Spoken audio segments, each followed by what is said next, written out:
자, 여러분 안녕하십니까? 오늘은 도시 및 주거환경 정비법 나갈 차례죠. 근데 여러분들 지난주에 했던 거 도시개발법 한번 전체적으로 1시간 동안 다시 한번 또 복습 좀 해보자. 그래서 전체적으로 체계를 잡아가면서 어떤 내용들이 도시개발법의 핵심인지 그것들만 한번 쭉 정리합니다. 그게 우리 꼭 책에 있는 거든 없는 거든 따지지 않고 그냥 전체적인 체계를 한번 쭉 잡을 테니까 한번 들어보도록 합니다. 자, 지난주에 했던 게 무슨 법? 도시개발법. 자, 요 내용에 대해서 나갔었죠. 자, 도시개발법 전체적으로 어떤 체계를 그릴까? 제일 먼저 나오는 게 뭐라겠습니까? 어느 법이 있는지 제일 먼저 나오는 거 용어가 나옵니다. 그래서 여기는 딱 용어 정의가 두 개밖에 없어요. 뭐밖에 없다냐? 도시개발구역, 도시개발사업 이게 전부죠. 그래서 도시개발사업을 시행하기 위해서 지정 고시된 구역을 도시개발구역이란다. 즉 도시개발사업이 시행되는 구역이 도시개발구역이고 그 안에서 시행되는 사업이 무슨 사업이다?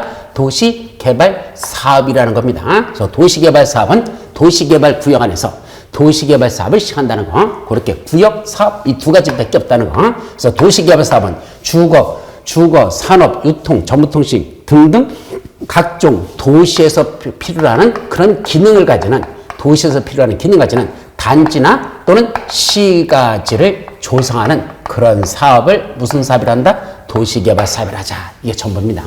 그럼 본론 내용의 첫 번째 도시개발법은 뭐부터 출발할까? 크게 두 가지예요. 선 도시개발구역부터 지정해놓고 그 안에서 후 도시개발사업을 시행하자. 즉 어디에다가 먼저 도시개발구역이라는 걸 먼저 지정해놓고 그 안에서 도시개발사업을 시행한답니다. 그래서 구역 지정이 먼저고 그 다음에 그 안에서 도시개발사업 시행이 그 다음에 이루어지는 일이라 이런 얘기죠.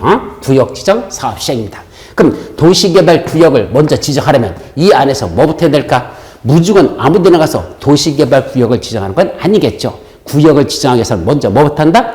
어디다가 구역을 지어서 여기를 어떤 식으로 개발하면 좋을 건지 한번 밑그림을 먼저 그려본다. 자, 여기는 도로는 이런 식으로 냈으면 좋겠고, 도로는 이렇게 냈으면 좋겠고, 자, 여기에다가는 뭐가 들어오고, 이쪽으로는 뭐가 들어오고, 여기 뭐가 들어오고, 이런 식으로 이렇게 한번 그려보면 여기 괜찮겠다는 그런 밑그림을 먼저 그려봅니다. 그때 밑그림을 뭐란다? 그걸 도시개발 사업의 계획, 줄여서 개발계획이라는 걸 먼저 수립한다 그랬죠. 도시개발 사업의 계획, 줄여서 개발계획이라고 표현합니다. 그래서 제일 먼저 여기를 어떤 식으로 개발하면 좋을 건지 개발계획을 수립해 봤더니 이 계획이 뭐더라? 보시기에 좋았더라 얘기입니다. 아, 여기 괜찮구나. 저렇게 만들면 좋겠구나. 이 개발계획대로 여기를 만들었으면 좋겠다는 그 희망상. 그게 누가 봤더니 구역을 지정하고자 하는 지정권자가 이 개발계획을 수립하고 찍어봤더니 찍어봐도 좋다는 얘기죠. 마음에 들더라. 그러면 이 개발계획을 수립한 후에 그 다음에 그대로 뭐하자? 거기를 도시개발구역으로 지정하자. 그래서 도시개발구역을 먼저 지정합니다. 그럼 도시개발구역이 지정되면 그 안에서 뭘까? 이제 도시개발 사업에 들어가야 되겠죠. 그럼 사업을 시행하자. 그러면 제일 먼저 나오는 게 누구다? 누가 사업을 시행할래? 당연히 사업 시행자가 하는 게 먼저 나올 것이고 사업 시행자가 정해지면 시행자가 할 일이 뭐다? 사업을 시행하기 위한 구체적인 계획. 그걸 여기서 무슨 계획을 한다? 실시계획이라 부른다 그랬죠. 그래서 실시계획을 작성해서 그걸 들고 인가받으러 가고 인가권자가 그 사실을 인가냈고 그 사실을 뭐했다? 고시했다. 실시계획 작성, 인가, 고시내지만 이제 뭐 하면 되죠? 실시계획 대로 사업에 들어가면 되죠. 잠깐 사업에 들어가기 전에 여기 누가 지정된다? 예, 감염으로 수행할 감리자를 여기서 지정한다 그랬어요. 그래서 감리자 지정이라는 문제가 여기서 나온단다. 근데 이건 시험 문제 한 번도 안 났으니까 감리자에 대해서는 설명을 생략하자. 자, 그럼 감리자 지정하고 실시계 인가받고 감리자 지정됐으면 이제 뭐하자? 이 인가받은 대로 실시계 인가받은 대로 사업에 들어가자. 그랬더니 잠깐 사업을 시행하는 방식이 한 가지만 있는 게 아니라 사업 시행 방식이 몇 가지가 있다?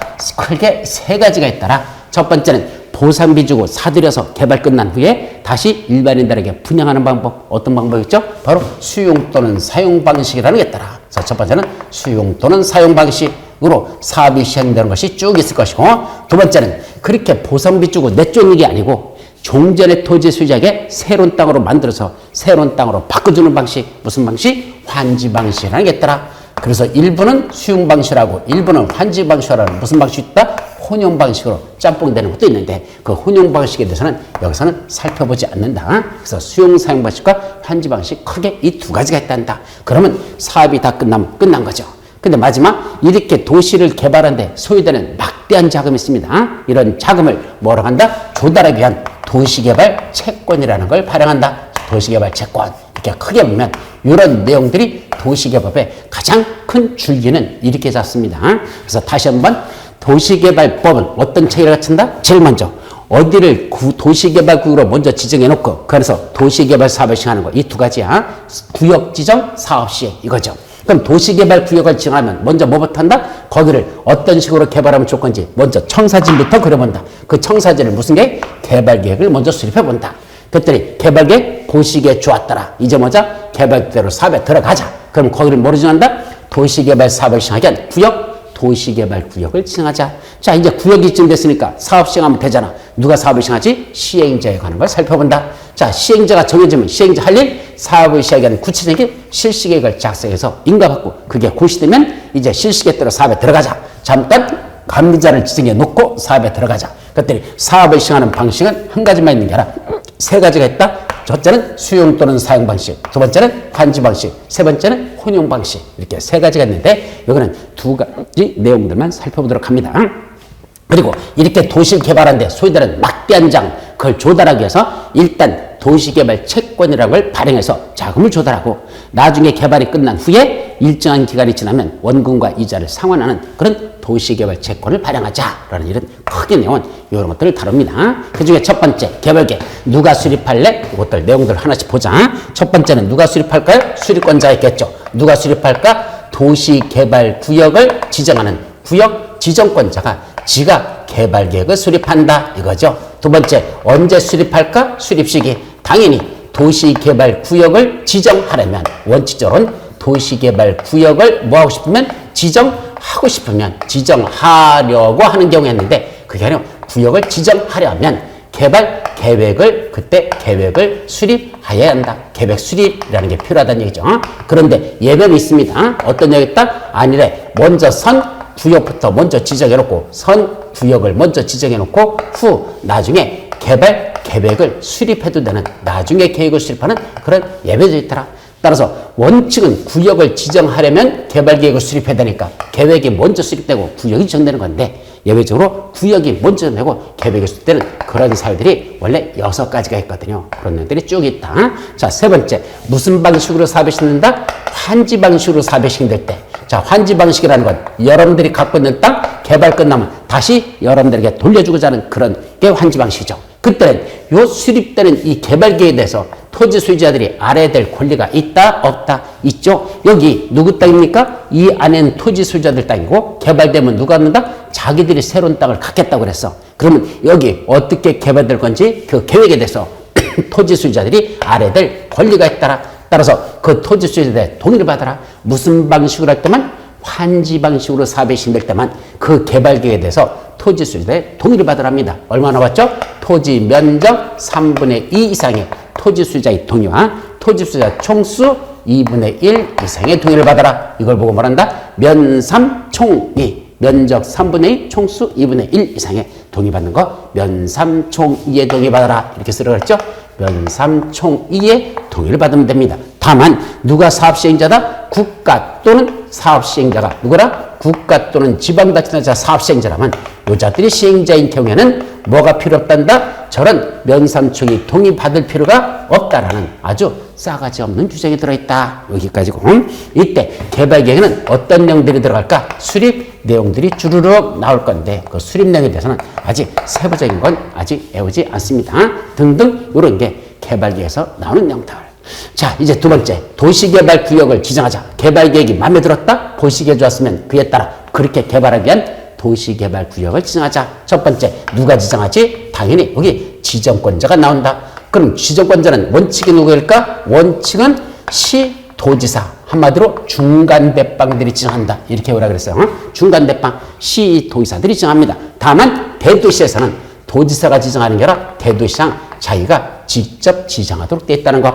반면에 예외적으로 최고대빵 누가 있죠? 국토교통부장이 자기가 직접 지정하는 게 5가지가 있습니다. 첫째, 중앙행정위원장들이 요청하는 경우. 두 번째, 국가가 실시하는 경우. 세 번째, 공공기관의 장이나 또는 정부 출연기관의 장이 30만 제부터 예상되는 국가계획과 밀접한 관련 있는 구역 지정을 그때 제안하는 경우. 네 번째, 천재지변으로 긴급히 도시개발 사업을 시행할 필요가 있는 경우. 다섯 번째, 자, 원래 시도사, 대도시장의 지정권자인데 이게 어디에 걸친다? 둘 이상의 시도나 또는 대도시에 걸쳐 있더라. 여기가 서울특별시고 서울특별시 옆에 뭐가 있죠? 이쪽에 뭐가 있습니까?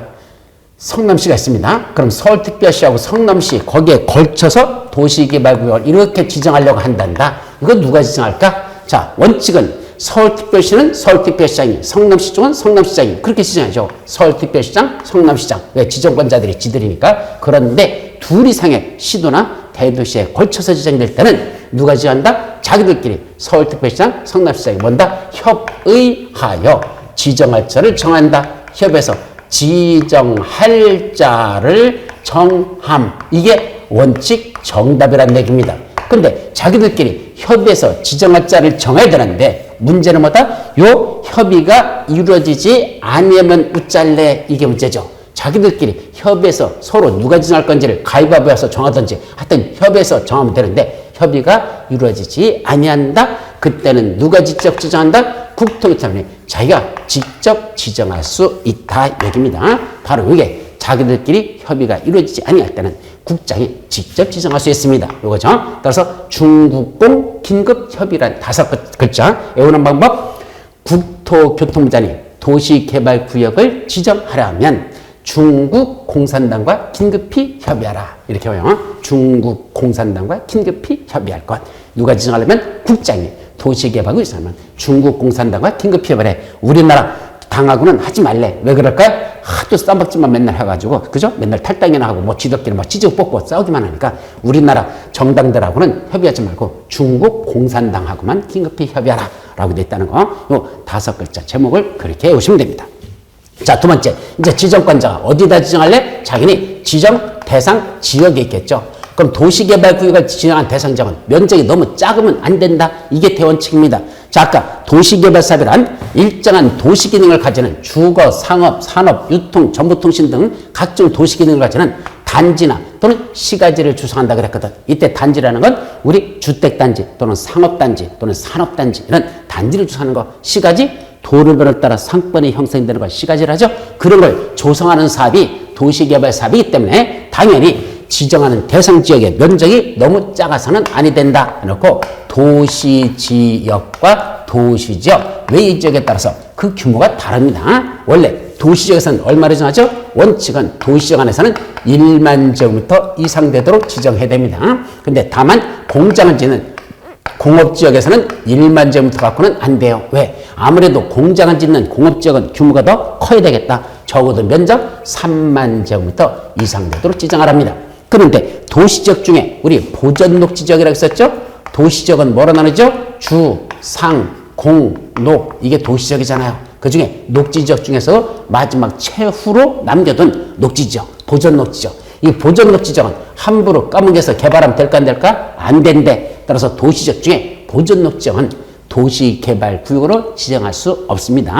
왜냐하면 이런 도시지역이 하나가 형성됐는데 이 가운데 마지막으로 남아있는 녹지, 무슨 녹지? 보전녹지. 이거마저도 까먹여서 개발해버리면 여기는 뭐만 가득 찬다? 콘크리트 건물만 가득 차는 삭막한 도시가 되니까 마지막 남아있는 이 녹지, 보전녹지역은 우리 손대지 말자, 지정하지 말자. 여기는 도시개발구역을 지정해서 개발할 수가 없는 지역. 이걸 기억하라는 얘기죠. 그럼 도시지역, 외지역하면 또 어디로 가죠? 우리 도시지역, 외지역하면 바로 관리지역, 농림지역, 자연환경보전지역. 이걸 관농자, 도시지역, 외지역이라고 부르죠. 이렇게 오셔야 돼. 그럼 도시지역, 외지역은 원칙이 얼마일까? 원칙은 이건 30만 제곱미터 이상입니다. 즉 도시적, 외지적인 관리지역이나 농림지역이나 자연환경보전지역에서는 원칙은 30만 제곱미터 이상 되도록 지정하여야 하는데 예외적으로 10만 제곱미터 이상만 돼도 지정할 수 있는 경우가 있습니다. 요거 작년까지는 20만이었는데 올해 10만으로 개정됐어요. 어떤 경우죠? 어디다가 아파트 또는 연립주택을 짓겠답니다. 그런데 그 아파트 연립주택을 건설하면서 거기다 두 가지 조건을 동시에 충족시키는데 첫째, 초등학교 용지를 확보하고 관할교육청과 협의한 경우 초등학교 용지를 확보해놓고 교육청에서 거기 좋다고 협의가 된 경우. 두 번째, 도로법상의 도로나 4차로상의 도로를 설치한 경우. 그래서 초등학교 용지를 확보하고 도로를 설치했다면 이쁜 짓 했으니까 니들은 그 아파트 연립주택 짓는 그 지역에다가 아파트 연립주택만 짓는 게 아니라 초등학교 용지 확보, 도로 설치했다면 그때는 면적이 30만이 아니라 10만 제곱미터 2, 3만 돼도 거기를 도시개발구로 지정할 수 있다라는 게 지정 대상 지역의 핵심이죠. 세 번째, 지정하자 하면 지정하는 절차가 있을 거 아닙니까? 도시개발구를 어떻게 지정하지? 제일 먼저 기초조사부터 합니다. 두 번째, 주민들의 의견을 듣습니다. 세 번째, 100만 제곱미터 해당되는 지역에서는 반드시 공청회를 개최하여야 합니다. 공청회 개최, 그 다음에 관계 행정위원장들하고 협의하고 도시계획 심의라는 걸 거쳐서 지정, 고시하면 도시개발구역 지정은 끝난다. 그래서 도시개발구를 지정하기 위해서는 기초조사하고 주민들의 의견 듣고 공청회 개최하고 관계 행정위원장하고 협의, 도시계획 심의, 그 다음에 도시개발구역 지정고시라는 절차가 이루어진다. 자, 여기서 제일 중요한 게 뭐냐? 사실은 이거야. 주민들의 의견 청취요. 자, 여기 도시개발구역을 지어서 주민들의 의견을 청취하기 위해서는 둘 이상의 원래 일간신문과 인터넷 홈페이지에다 공고하라 그랬습니다. 둘 이상의 일간신문과 인터넷 홈페이지에다가 그걸 공고하라 이래야 됩니다. 그리고 일반인들에게 14일 이상 공람시켜라 라는 공고, 공람이라는 절차가 주민들의 의견을 듣는 절차죠. 그리고 둘 이상의 일간신문과 인터넷 홈페이지에다 공고하고 14일 이상 공람시켜라는 이 절차가 들어오면 이때 뭐를 사람들이 눈치채야 되냐? 이 안에 도시개발구로 지정되는 이 안에 있는 토지 소유자들이 드디어 여기가 도시개발구로 지정돼서 개발하려고 하는구나 라는 눈치채는 날이 언제다? 개발계획 수립되는 시점일까? 아직은 사람들이 일부는 개발계획 수립하고 있으니까 구역 지정하려나 보다 눈치채는 것도 맞아요. 근데 개발계획보다는 언제? 도시개발구역을 지정해서 주민들의 의견을 듣기 위한 이 공람 공고한 날, 이 공고하거나 또는 공람시키는 이 단계에 들어가면 그때 사람들이 뭘 눈치챈다? 여기 개발하려고 도시개발하려고 하는구나 라는 걸 눈치챈다는 얘기입니다. 그래서 사람들이 개발될 거라는 걸 눈치채는 시점이 언제냐? 주민들의 의견을 청취한 공고, 공람이라 얘기입니다.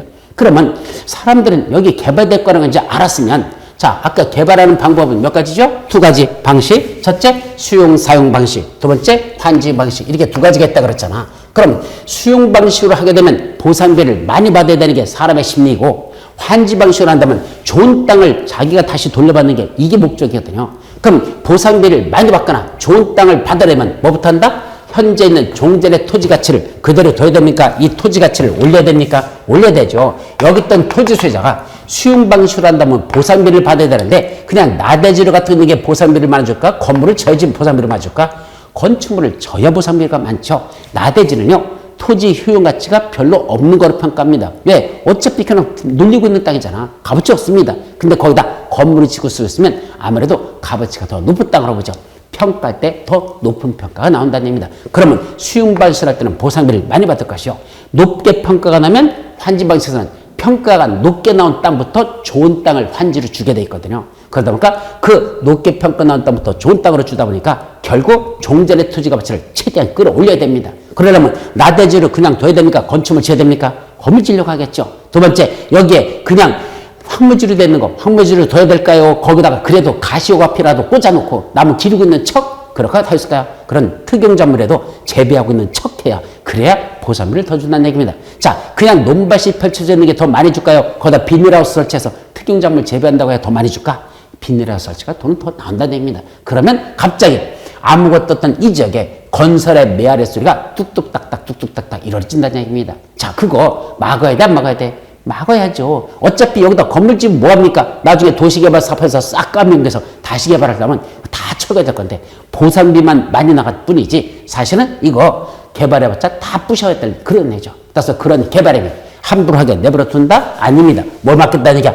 투기해야 되는 걸 막겠다는 얘기입니다. 따라서 요거 둘 이상의 일간신문과 인터넷에다 공고하고 14 이상 공략시키면 이때부터 사람들은 뭐 했다? 개발에 대한 걸 뭐 챘다? 눈치챘다 이겁니다. 여기가 개발을 눈치챘다. 이게 어느 시점이다? 주민들의 의견을 정책한 공고가 나면 그때부터 개발을 눈치챘습니다. 그럼 여기가 개발될 거라고 눈치챘으니까 사람들 가만히 있을까? 토지 가치를 상승시키려고 노력할까? 하죠. 그때부터 무슨 행위들 한다? 건축물의 건축, 공작물의 설치, 토지 형절 변경, 토석의 채취, 토지 분할, 물건을 쌓는 행위, 중목의 벌점 및 식재 같은 건공형체, 분물죽이라는 7가지 여기는 개발행위가 이루어지는데 그런 개발행위가 이제 이루어질 가능성이 높다는 얘기죠. 개발을 늦췄으니까 이제 값어치를 끌기 위한 개발행위를 할 겁니다. 이거 함부로 하게 내버려둘까? 안 된대. 허가받으랍니다. 언제부터?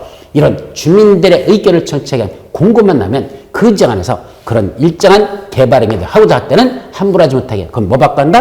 허가받게 함으로써 웬만한 개발행위는 허가 내준다 안 내준다? 안 내주는 게 여기 주민들의 의견을 청취한 공고가 되고 이때부터 투기화되는 것이 나타나니까 투기화되는 걸 막겠다라는 거 이때부터 결국 이런 허가든 결론은 뭐다? 투기화되는 걸 방지하기 위한 뭐가 필요하다? 대책이 이때부터 수립되더라 얘기입니다. 그래서 투기화되는 것을 방지하기 위한 대책 수립이 언제부터 이루어진다? 주민들의 의견을 청취한 공람 공고가 있으면 그때부터 투기화를 방지하는 대책들이 나올 것이다. 그렇게만 여러분들이 기억해 주시면 됩니다. 네 번째, 도시개발구역이 지정고시 되면 그 안에서 어떤 효과가 있을까? 도시개발구역이 지정고시 되면 자 지정 효과가 있죠. 지정고시의 효과에 관한 게 나옵니다. 그 중에 첫 번째는 뭐가 나오더냐? 자 보시죠. 여기가 도시개발구역이 지정고시 됐다. 그럼 이 지역은 장차 뭐 할 지역이죠? 인구와 산업의 밀집이 예상됩니다. 그러면 여기가 도시개발구역으로 지정고시 되는 그 순간부터 이 지역은 자 뭐로 지정됐다? 도시개발구역으로 지정고시 되는 그 순간 이 지역은 용도지역상 무슨 지역이 된다? 동시에 도시지역이란 용도지역이 되어버립니다. 우리 21가지 용도지역 중에서 크게 도시지역, 관리지역, 농림지역, 자연환경 보전지역 우리 용도지역에 대해서 배우셨잖아요. 도관농자, 도시지역, 관리지역, 농림지역, 자연환경 보전지역 이때 도시지역은 뭐하는 지역? 인구와 산업이 밀집되거나 밀집이 예상되는 지역. 여기는 장차 인구와 산업의 밀집이 예상되거나 밀집이 되거나 밀집이 예상되니까 일찌감치 무슨 지역이라고 하자? 도시지역이라고 하자. 설령 여기가 무슨 지역이었는데 이게 농사만 짓는 농림지역이었지만 용도지역이 여기가 농림지역이었다고 가정하자. 그래도 도시개발구역이 지정고시 되는 순간 이 지역은 더 이상 농림지역이 아니고 지정된 요즘만은 도시지역이라는 용도적으로 변경되는 효과가 발생한다 이 말이죠. 동시에 도시지역과 무슨 지역으로 본다? 지구단위 계획구역으로 결정되어 고시된 거로 본다. 동시에 무슨 지역이 된다? 지구단위 계획구역이 된다는 얘기죠. 왜 그럴까? 여기는 장차 체계적이고 계획적인 개발관리가 필요하니까 어떤 특정 지구가 개발되는 지역을 뭐라죠? 거기는 지구단위 계획구역으로 정해놓고 무슨 계획이 수립된다? 지구단위 계획을 수립해서 그 계획에 맞춰 체계적이고 계획적인 개발관리가 필요하겠죠. 따라서 도시적으로 용도지역은 보면서 이제 농림지역이라 도시지역이 되면서 동시에 체계적이고 계획적인 개발관리를 위한 지구단위 계획구역으로 결정되어 고시된 거로 본다는 그 첫 번째 효과가 발생합니다. 자, 동시에 이 지역에서 무슨 행위 하려면 개발행위 하려면 그때는 함부로 하기 못하게 한다. 개발행위 하려면 뭐 받고 한다? 당연히 허가받고 하라 이거죠. 이때 개발행위 허가는 도시개발구역이 지정고시 되면 당연히 개발행위 하고 동시에 아까 주민들의 의견을 청취하기 위한 공구만 있어도 그 이후부터는 개발행위 하는 건 허가받아라. 그래서 첫째는 주민들의 의견을 청취한 공구만 있어도 개발행위 허가받아야 되고 또 도시개발구역이 지정고시 되면 그때도 그 안에서는 개발행위 하려면 허가받으라는 그런 효과가 있다. 요까지가 지정고시의 효과죠. 그럼 이제 다섯 번째 지정된 도시개발구역이 뭐 된다? 해제된 것으로 본다. 의제라는 사유가 있습니다. 이때 해제된 거로 본다는 건 무슨 말이죠? 공사가 시행되지 못했을 때 여기 도시개발구역이라는 말을 쓰는데 도시가 뭐죠? 시리 개발 디벨로핑 디스트릭트 말이거든.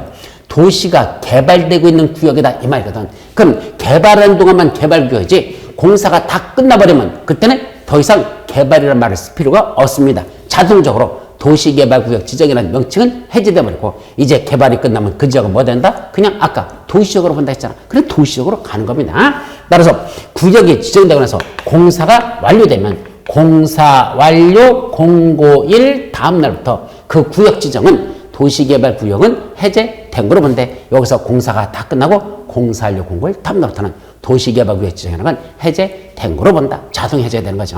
또 환지 방식을 할 때는 공사가 끝났다고 끝난 게 아니고 새로운 땅으로 바꿔주는 거. 종전의 땅을 가진 사람에게 야 이게 네 땅이 하고 새로운 땅으로 바꿔주는 거기까지 해야 환지방식에서는 공사가 끝나니까 그때는 환지처분 공고일 다음 날부터 이 구역은 도시개발 구역은 해제된 것으로 본다라는 요 공사가 완료돼서 해제된 거로 했고, 또 하나는 도시개발 구역만 지정해놓고 이 안에서 사업이 시행되지 않고 있습니다. 자, 아까 도시개발 구역이 지정되면 그 안에서 개발행위 어떤 법보다 허가받아 그랬잖아. 그럼 웬만한 개발행위는 허가 내줍니까? 안 내주죠. 도시개발 사업과 관계없는 개인들의 어떤 목적으로 건축물 지으려고 한다? 설령 그게 필요할지언정 어차피 개발하게 되면 다 부실 거니까 못 지게 합니다. 그럼 개발 못하게 한다는 건 재산권 행사를 제한하는 건데 한 상당 기간이 지나도 개발이 이루어지지 않으면 여기는 토지 수요자들은 당연히 불만이 쌓이겠다는 얘기죠. 따라서 너무 오랜 시간 동안 도시개발구로 묶어놓지 말랍니다.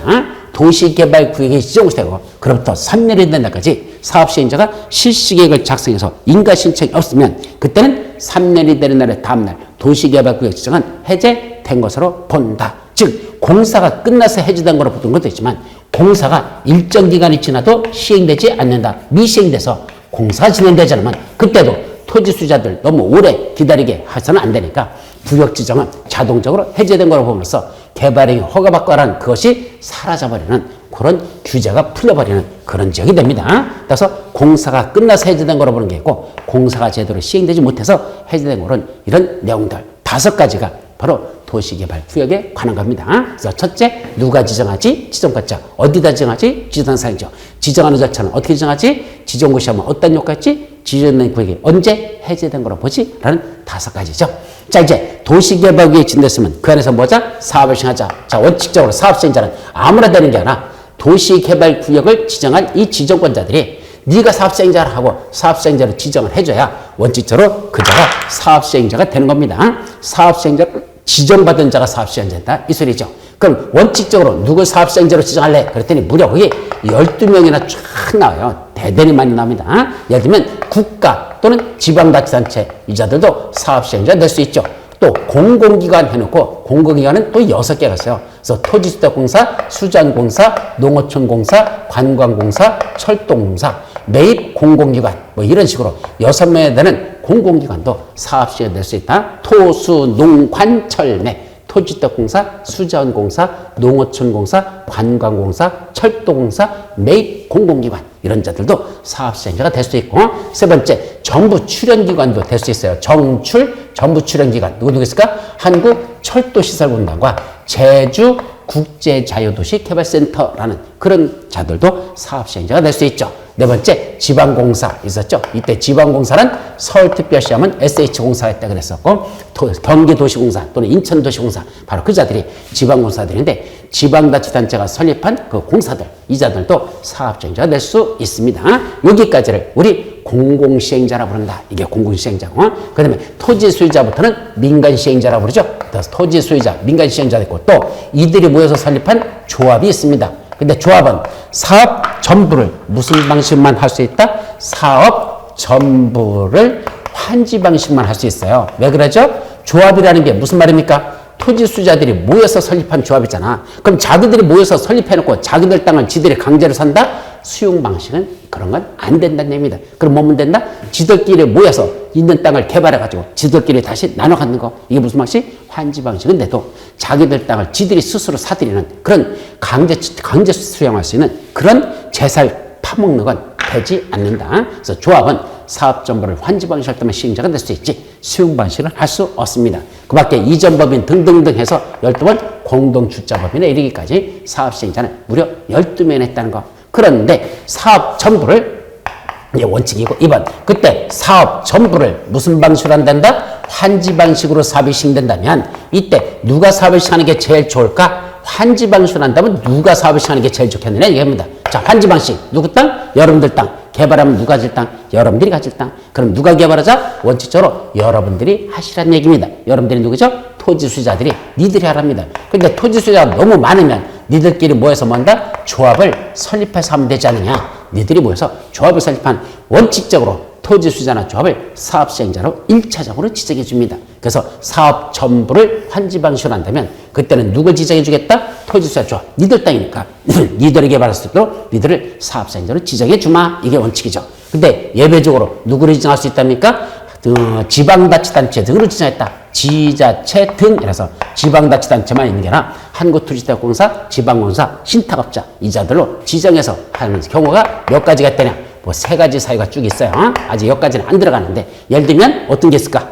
토지수자나 조합을 1차적으로 사업시행자로 지정한다고 그랬잖아. 그럼 자기들은 뭐 돼? 사업시행자 지정 신청을 해야 될 거 아닙니까? 아무나 해주는 게 아니라 사업시행자 지정이 들어와야 그 자를 지정해 주는 거거든. 근데 얘들이 1차적인 시행자라고 선택을 해줬으면 지들이 빨리빨리 사업시행자 지정 신청이 들어와야 되는데 일정한 기간 내 지정 신청이 들어오지 아니거나 신청이 들어왔는데 그 내용이 위법 부당하다고 인정되더라. 순 엉터리로다가 들어왔다는 얘기야. 그때는 얘들로 지정할까? 아니요. 니들은 자격이 없다. 다른 자들로 지정하겠다. 지방자치단체장으로 지정할 수 있는 이런 경우가 있더라. 이렇게만 기억합니다. 3번째, 사업시행자에서 제일 중요한 게 바로 누구다? 바로 도시개발조합이라는 게 가장 중요한 겁니다. 사업시행자 중에서. 또 조합은 우리 도시개발법에서 6문제 중에 한 문제는 도시개발조합. 이게 집중적으로 꼭 출제된다고 보셔야 된다는 거 대단히 중요한 것들이 많죠. 첫째, 조합을 설립하려면 뭐부터 받는다? 조합 설립 인가부터 먼저 받아야 됩니다. 조합 설립 인가 받으러 가자. 자, 누가 필요하죠? 토지 소유자 7명 이상이 필요합니다. 그래서 토지 소유자 7명 이상이 정관을 작성해서 누구한테 가져간다? 지정권자한테 조합 설립 인가를 받으러 갑니다. 그래서 인가 신청을 지정권자한테 한다는 거. 그래서 우리가 이렇게 조합 설립을 하려고 하는데 우리 조합으로 인가해 주세요. 조합 설립 인가 신청을 지정권자한테 하도록 되어 있습니다. 이때 인가 신청 들어갈 때 토지소유자 7명 이상이 뭘 작성하더냐? 여기 있는 토지소유자들의 동의서를 받아가 돼요. 얼마큼 동의받을까? 토지 면적 3분의 2 이상의 토지소유자의 동의와 토지소유자 총수 2분의 1 이상의 동의. 아까 앞에 나왔던 저 면삼총이라는 동의서를 첨부해서 조합 설립 인가 신청에 들어간다는 거. 그래서 조합이 설립된다는 거. 그럼 조합이 설립되면 조합은 어떻게 구성될까? 크게 4수로 갈라집니다. 첫째는 조합원들이 있을 것이고, 두 번째는 누가 있을 것이다? 그 끌어가는 조합장, 이사감사 같은 임원들이 있을 것이고, 세 번째 조합원들이 모인 최고 의결기관 바로 총회라는 게 구성될 것이고, 총회의 권한을 대행하기 위해서 뭘 둔단다? 대의원회라는 그런 조직이 몇 가지로 구성된다? 4수로 구성됩니다. 그래서 도시개발조합을 들여다보면 크게 4가지 조직이 있다. 첫 번째 조합원, 임원, 총회, 대의원회 이런 식으로 구성된다는 거. 자, 이게 시행자에서는 이 정도만 살펴보도록 합니다. 자, 이제 사업시행자가 뭘 작성해서 실시계획을 작성합니다. 이건 누가 작성한다? 모든 시행자들이 다 실시계획을 작성해야 돼. 단 이때 실시계획 속에 뭐 들어간다? 여기 지구 단위 계획이 포함되어야 된다라는 말이 들어있어요. 여기 지난주에 설명 안 했던 건데 이건 지구 단위에 포함된다는 게 무슨 말일까? 아까 도시개발 구역을 지정고 시작하면 이 지역은 어떤 효과가 있다고 그랬죠? 여기는 도시적으로 보면서 동시에 지구 단위 계획 구역으로 결정되어 고시된 거라고 보는데, 따라서 도시개발 구역이면서 용도 지역은 도시적이 되면서 동시에 지구 단위 계획으로 본답니다. 자, 그러면 지구 단위 계획으로 본다는 얘기는 여기다가 무슨 계획을 수립한다는 의미를 갖는다? 지구 단위 계획을 수립하자 이 말입니다. 그럼 지구 단위 계획 구역을 지정하는 게 목적이 아니에요. 왜 구역을 지정했다? 거기다 지구 단위 계획을 수립하려고 지구 단위 계획을 지정하는 거죠. 그럼 지구 단위 계획 수립되면 이 안에서는 무슨 계획대로만 개발한다? 지구 단위 계획대로만 개발하자 이 소리입니다. 근데 그 지구 단위 계획을 따로 수립하다냐? 아니요. 따로 수립하지 않습니다. 자, 원칙은 지구 단위 수립하는 건 어떻게 수립하죠? 도시군 관리 계획으로. 우리 도시군 관리계획으로 수립하는 내용 6가지. 용용, 개도시수, 기, 도정, 지, 입. 지구 단위 계획 구역을 지정하는 것도 도시군 관리계획에서 지정하고, 지구 단위를 수립하는 것도 도시군 관리계획을 수립해서 합니다. 따라서 지구 단위를 수립하려면 원래는 도시군 관리 수립 절차에서 수립해야 되는데 여기는 그럴 필요 없대요. 그냥 무슨 계획을 수립할 때 실시계획을 이거 작성하는데 거기다가 그냥 지구 단위 계획을 작성한 걸 같이 포함시키면 되지 따로 수립할 필요가 없다 이 소리입니다. 그래서 실시계획 속에 지구 단위가 포함되는 겁니다. 이걸 가지고 누구한테 가져간다? 지정권자한테 가져가서 뭐 받는다? 인가를 받습니다.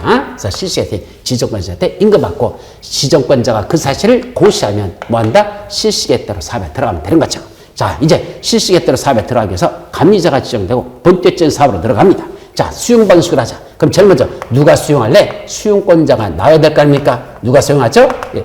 조합은 안 됩니다. 조합을 제외한 모든 시행자들은 다 수용할 수 있습니다. 조합을 제외한 나머지 시행자들은 다 수용할 수 있다. 그럼 조합은 왜 수용할 수 없죠? 아까 조합은 사업 전부를 환지 방식으로 할 때만 사업 시행자가 된다고 했으니까 수용 방식으로는 조합은 사업을 시행할 수 없다는 건. 두 번째, 이때 민간 시행자들은 함부로 수용해서는 안 됩니다. 민간 시행자가 수용하고 싶으면 어떤 요건을 갖춰라? 그 안에는 토지 면적 3분의 2 이상의 토지는 소유하고 토지사 총수 2분의 1 이상의 동의까지는 받아야 민간 시행자들은 비로소 수용할 수가 있습니다. 자, 수용하려면 뭐 줘야 되는데? 보상비를 드려야 되는데, 원래 보상비는 뭐로 준다? 원칙은 현금으로 드리는 게 맞죠. 그래서 보상비는 원래 현금 지급이 원칙입니다. 그런데 토지 소유자가 원하는 경우가 있습니다. 뭘 원합니까? 내가 이 도시개발구역 안에서 40-50년 동안 살아왔는데 나보고 이번에 수용 방식으로 사업이 시행되는 도시개발이 이루어지면서 나보고 보상비 받고 떠나라고? 아니 나는 여기서 밖에 안 살았는데 딴 데 아는 데가 없는데 어디 가라고? 저 만막한 세상으로 가라고? 아니 그냥 여기 조성되는 토지 또는 건축물로서 나한테 주면 안 될까? 내가 종전에 갖고는 토지 건축물의 가격에 상당하는 그 금액에 토지나 건축물을 주면 안 될까? 그렇게 현금으로 보상비를 받는 게 아니라 자기가 현재 있는 토지나 건축물에 상응하는 그 토지 건축물을 받는 걸, 그런 걸 주면 안 될까? 그랬더니 사업시행자가 뭐랍니까? 그러지요. 그럼 당신한테는 지금 현금으로 보상비를 주는 게 아니라 이 종이쪽지 한 장을 줄 테니까 이걸 가지고 계시다가 나중에 여기 개발이 다 끝나면 그때 이 종이쪽지 가시고 오시면 그때 당신한테는 조성된 토지 건축물을 드리겠습니다. 나중에 토지로 다 뭐 주겠다? 상환 갚겠다고 발행하는 채권을, 무슨 채권을 한다? 토지 상환 채권이라는 걸, 이걸 발행하자라는 얘기입니다. 이건 보상과 관련돼서 토지 상환 채권이 발행되는 거죠. 자, 네 번째. 그럼 보상비만 있을까? 아니야. 하나 더 있어요. 개발비도 있을 거 아니야. 보상비를 줬다는 얘기는 여기 보상이 다 끝나서 사업시행자께 땅이 됐다는 얘기지. 아직 개발 안 했거든. 그럼 까문 개고 개발하는데 또 돈이 들어갈 거 아니야. 근데 이놈의 돈이 부족한 경우가 있어요. 왜요? 수용 방식으로 사업이 시행될 때 보상비가 처음에 예상한 것보다 보상비가 더 나가는 경우가 있습니다. 예를 들면 평당 대략 여기 계산해 보니까 평당 평균 10만 원 좀만 넣으면 여기 있는 땅을 다 보상이 끝날 것 같아서, 그래서 면적을 계산해 보니까 약 1,000억 정도 들어가겠다라는 계산이 나왔어. 그럼 1,000억이라는 자금이 마련되고 보상에 들어간다는 얘기입니다. 그런데 막상 보상해 보니까 주변에 개발들이 요새 많이 이루어져 가지고 땅값들이 전반적으로 상승돼서 평당 10만 원만 줘가지고는 보상을 할 수가 없습니다. 그래서 결정이 얼마나 돼요? 15만 원씩 나갔습니다. 그럼 평당 10만 원 나갈 때 전체가 1,000억이었는데 15만 원이 나가면 결국 1,500억이라는 돈이 필요한 거죠. 근데 마련된 건 1,000만 원밖에 없잖아. 그럼 나머지 그 500억에 대해서는 어떻게 될까? 할 수 없이 그때는 어떻게 할까? 그때는 이제 선수금을 미리 받아야 되는 수밖에 없습니다. 그때는 아까 토지상 채권을 발행해서 보상비가 부족한 건 그렇게 할 수 있는데, 채권을 발행해서 팔았는데도 줬는데도 그래도 아직도 300억이라는 돈이 부족하다면 그때는 뭐 하는 수밖에 없죠? 그때는 돈은 현금은 부족하고 이제 개발비는 부족하고 그때는 선수금을 받으면 된다. 이때 선수금이라는 게 뭐죠? 먼저 받는 돈이라는 뜻입니다. 선수금, 미리 받는 돈이죠. 뭘 미리 받는 거야? 나중에 개발이 끝나고 나서 분양할 때 그때 분양대금 들어올 돈을 지금 미리 돈으로 다 받겠다. 선분양의 성격입니다. 미리 받는 걸 뭐란다? 선수금. 그러다 보니까 이놈의 선수금은 미리 받아가지고 또 개발도 안 하고 그돈 갖고 해외로 날려버리면 골치 아파지죠. 그래서 선수금만 함부로 받지 못하도록 일정한 징수 조건을 법에서 명시하고 있다. 이런 것들이 뭐에 나오죠? 여기 나오고. 그 다음에 다섯 번째, 이때 이제 개발에 들어가자. 그럼 개발했을 때 이때 공급하는 방법이 있겠죠. 그럼 원칙적으로 공급하는 방법은 어떤 것들이 있을까? 자, 수용 발생 때 공급하는 방법, 원칙은 경쟁입찰입니다. 이때 경쟁입찰이라는 건 가장 높은 가격으로 응찰한 자에게 그 자를 낙찰자라는 거, 가장 높은 가격으로 응시하면 그 자에게 주겠다. 이게 경쟁입찰이죠. 뭐도 있고 아니래 추첨의 방법으로 주는 경우도 있고 추첨도 있고 또는 수의계약, 가격을 흥정해서 정하는 수의계약도 있고 또 뭐도 있단다? 원형지 공급이라는 것도 있더라. 이때 원형지 공급은 무슨 말이죠? 아직 개발되지 않은 땅, 즉 도시개발구역 안에서 개발되지 않은 원래 있던 자연상태 그대로 그걸 니들한테 공급하겠대. 전체 면적은 안 되고 전체 도시개발 면적의 3분의 1 이내의 한정에서만 원능지 공급을 하는 게 이루어진다라는 것들이 있다. 자, 이런 것들이. 그리고 마지막 이거 공급하는 가격은 어떤 가격을 할까? 원칙은 감적 가격을 하는데 일부 몇 가지 시설은 감적 가격 이하로 공급할 수도 있습니다. 이런 것들이 수용 방식. 자, 환지 방식은 뭐 한다 그랬죠? 저쪽에 한번 그림을 보자. 여기는 이 환지 방식은 이 지도를 봅니다. 자, 여기 개발되기 종전의 토지입니다. 요 하나하나는 다 필지로 구성되는 거죠. 여기 소달고지길 이렇게만 있고 나머지는 별로 개발된 게 없었습니다. 그런데 요번에 바둑판에다 싹 이렇게 밀어가지고 새로 만들어서 종전의 토지한테 당신은 이거 갖고 당신은 이거 갖고 당신은 이거 갖고 종전의 땅 전에 새로운 땅으로 바꿔주는 걸 무슨 방식으로 하자? 환지 방식. 그럼 환지 방식으로 하면 제일 먼저 뭐부터 한다? 환지 계획. 종전의 땅을 어떤 식으로 개발해서 이런 사람에게 어떻게 줄 것인지 이 계획을 수립하는 걸 무슨 계획을 한다? 환지 계획을 작성하자. 이게 제일 먼저입니다. 그래서 이 환지 계획 작성에 관한 기준 같은 게 쭉 나올 것이고 그래서 내용들이 있겠죠. 그래서 환지 계획에서 나왔어. 그때 누구한테? 이분한테 이걸 준대. 근데 잘 봐요. 요분한테 원래 이 땅 주는 게 맞더냐? 아닙니다. 원래는요.